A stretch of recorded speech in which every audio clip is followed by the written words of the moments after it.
The National Green Party has given the nod to its endorsed Choiseul Saltibus candidate, Dr. Mary Gilbertha St. Rose, for the upcoming polls. As a medical doctor, an integrative medical doctor, where I utilize the herbs, this is what the Green Party stands for in terms of utilizing our natural resources.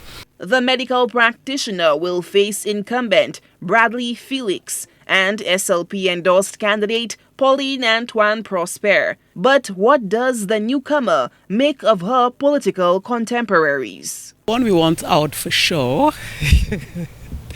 Yeah, I think Mr. Bradley Felix probably he should do something else. I heard Mrs. Pauline on the Yardy show this morning. It was quite impressive. She did well on the patrol, and of course she's lived out in the constituency for all this time, being a head teacher and with the students and teachers. So she has presented herself well.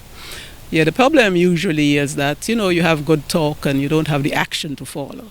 St. Rose railing against a lack of progress on cannabis law reform, which was entrusted to Minister Felix. She says the incumbent has failed to come through, and given her pro-ganja stance, she should be the candidate of choice in Choiseul. Industrial hemp, it's one of these raw materials you can grow easily to create furniture, cosmetics, food, gluten-free, dairy-free milk, seeds, and we keep importing that sort of thing. So industrial hemp should have gone through. So that hasn't. And the medical marijuana, there are some difficult cases where our conventional pharmaceuticals are not effective, and even the herbals cannot do as much as the medicinal marijuana. So all that we are being deprived of, not just for medical use, but for the economic benefits that it could devise for our people. Now, I know Honorable Bradley Felix has been put in charge of it. I know he has, some resistance from some of his cabinet colleagues, but we are very disappointed. We are disappointed that he hasn't been able to push it through. The pro-green agenda of the NGP, which entails food security, environmental sustainability, health and agriculture, appears diametrically opposite to the pro-growth agenda of the United Workers' Party, with emphasis on capital projects and the exploitation of land and resources for commercial development. The NGP's Castries North candidate, Daisy Ann St. Rose, no relation, is running on a platform to close the divide between the rich and the marginalized poor in St. Lucia. There are a lot of neglected areas that have not been addressed in the past decades, and these should be at the forefront of this election.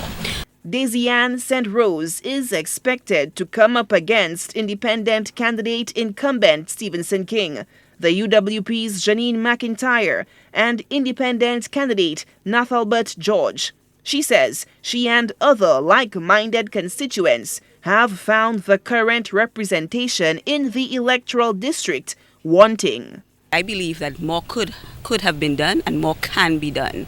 Okay, there are a lot of systemic issues in not only recurring within the constituency. You have disparities in the standard of living of the people. There are the very, very dire, those in abject poverty, and of course on the other hand you have the wealthy class, those in the upper status. And so you find that the ones that have been elected the most are the ones falling on the lower end. And while I believe that he has done, I believe that there is more that can be done, and the time is ripe for those systemic solutions to begin to be put in place.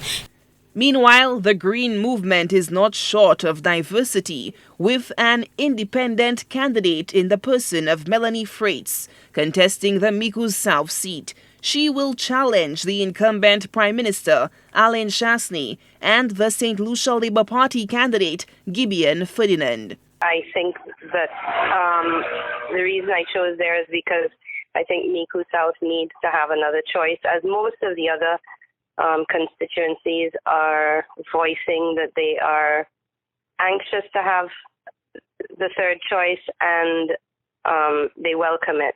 So I just thought it was very important that there should be a green choice there. The National Green Party continues to add another dimension to what has so far been a very intriguing 2021 election campaign. Solange Alfred, HTS News Force.